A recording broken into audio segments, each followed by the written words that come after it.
بسم اللہ الرحمن الرحیم۔ السلام علیکم ورحمۃ اللہ وبرکاتہ۔ جب حضرت علی رضی اللہ تعالیٰ عنہ کا رشتہ حضرت فاطمہ زہرا رضی اللہ تعالیٰ عنہ سے پکا ہو گیا تو نبی کریم صلی اللہ علیہ وآلہ وسلم نے حضرت علی رضی اللہ تعالیٰ عنہ سے دریافت کیا، اے علی، تمہارے پاس میری بیٹی فاطمہ کو دینے کے لیے کچھ ہے؟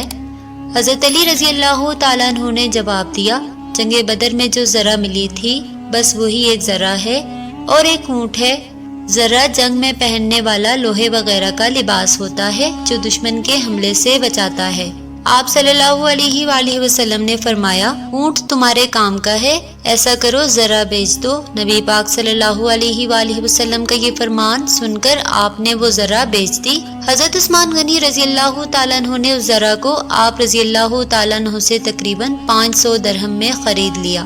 حضرت علی رضی اللہ تعالیٰ عنہ وہ 500 درہم لے کر حضور نبی کریم صلی اللہ علیہ وآلہ وسلم کے پاس آئے، پھر ان 500 درہم سے گرستی کا ضروری سامان خریدا اور مہر کی رقم ادا کی گئی۔ حضرت فاطمہ رضی اللہ تعالیٰ عنہ کا جہیز بہت ہی مختصر تھا، جس میں بان کی ایک چارپائی، چمڑے کا ایک گدا جس میں روئی کی جگہ کھجور کی چھال بھری ہوئی تھی، ایک چھاگل، ایک مشک، 2 چکیاں، 2 مٹی کے گھڑے۔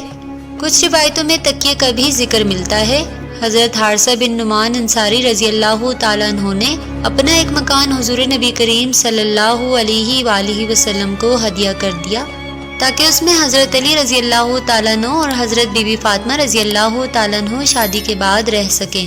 یہ مختصر سا جہیز نبی کریم صلی اللہ علیہ وآلہ وسلم نے حضرت علی رضی اللہ تعالیٰ عنہ کی ذرہ کے پیسوں سے اپنی پیاری صاحبزادی حضرت فاطمہ زہرا رضی اللہ تعالیٰ عنہ کو دیا۔ کچھ لوگوں کا کہنا ہے کہ جہیز دینا نبی کریم صلی اللہ علیہ وآلہ وسلم کی سنت ہے، تو ہم آپ کے سامنے ان باتوں کی وضاحت پیش کریں گے۔ حضرت علی رضی اللہ تعالیٰ عنہ بچپن ہی سے حضور نبی کریم صلی اللہ علیہ وآلہ وسلم کے ساتھ رہتے تھے۔ آپ رضی اللہ تعالیٰ عنہ کی پرورش میں تھے۔ آپ رضی اللہ تعالیٰ عنہ کا الگ سے کوئی گھر نہیں تھا۔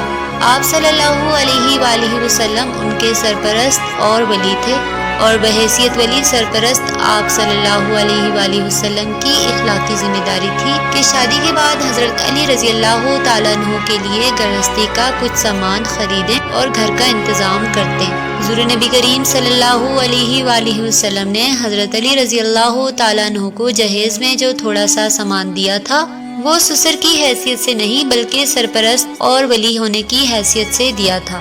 جہیز کا یہ مختصر سامان حضرت علی رضی اللہ تعالیٰ عنہ کی ذرہ بیچ کر خریدا گیا تھا، نہ کہ حضور کریم صلی اللہ علیہ وآلہ وسلم کے پیسوں سے، اسی لیے کہ بیوی کا نان نفقہ، گھر وغیرہ یہ سب شوہر کے ذمہ واجب ہوتا ہے۔ ناظرین، امید کرتے ہیں ہماری آج کی ویڈیو آپ کو پسند آئی ہوگی۔ اس ویڈیو کو اپنے دوستوں کے ساتھ شیئر کریں، اور اگر آپ ہمارے چینل پر نئے ہیں تو چینل کو سبسکرائب کر دیں، ساتھ بنے بیل آئیکن کو بھی دبا دیں تاکہ ہماری ہر آنے والی نئی ویڈیو کا نوٹیفیکیشن آپ کو ملتا رہے۔ شکریہ۔